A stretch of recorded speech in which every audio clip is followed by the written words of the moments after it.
Good morning and happy Sunday. Today's question comes from managers, supervisors, and business owners. People trying to hold a place together while other people's choices keep shaking the ground underneath it. Here's today's question. They interviewed well, they started strong, then a few weeks later, they stopped showing up. No call, no explanation, or they show up physically but the effort is gone. What am I missing and what am I supposed to do with this?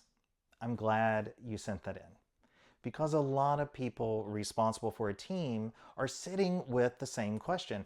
And under it, there's usually another one. Is this on me? Because once somebody drops out or checks out, the work doesn't disappear. The schedule still has to be covered and the rest of the team is watching. Before long, you're staring at the schedule, calling around, stepping into shifts yourself, trying to keep the place steady while acting like you're not irritated. Then feeling guilty for being irritated because you actually care about the people and the work. That's the part that gets in the body. You drive home thinking about it. You lie in bed replaying conversations, wondering if you missed something, or you should have seen something sooner. After enough rounds of that, it affects how you behave outside of your work, which lends itself beyond feeling tired, but going numb, because that feels easier than getting burned again. Then there's another layer. You're trying to lead the people below you while answering to the people above you. And those two worlds don't always speak the same language.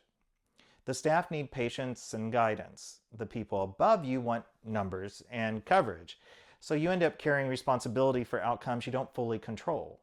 Some of you know exactly what conversation needs to happen, but pressure from above pushes to keep someone who is draining the whole place. That wears on people.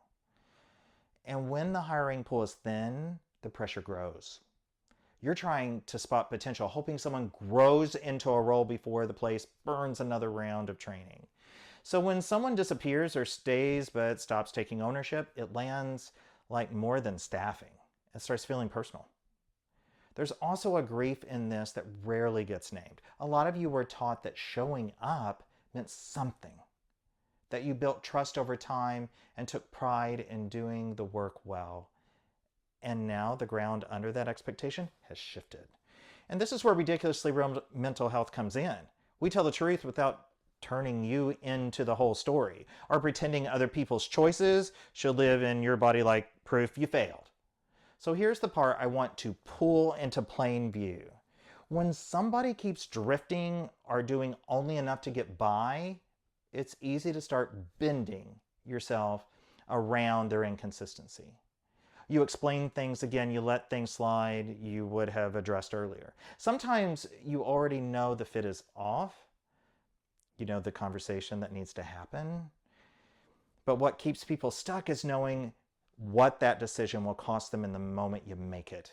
Because the moment you admit the fit isn't there, the hole it creates lands right on your shoulders. You may be the one covering the shift, training the next person, and explaining it upward on top of everything else you're carrying. That's the trap. And it's humiliating in its own way because you're trying to sound like you've got this handled while part of you knows the schedule is a mess. Meanwhile, the people who care about the work are watching all of it. That's when standards start to blur. And when they blur, the people holding the place together start wondering why they're stretching this hard when nobody else seems to have to. Which is why somewhere inside that pressure, there has to be a clearer line. So when your brain goes straight to self-blame, slow it down and ask yourself something simple. Were expectations actually clear here? And have we lived by them the same way every time? That question pulls you back to what is actually yours, instead of letting everything suddenly feel like your fault.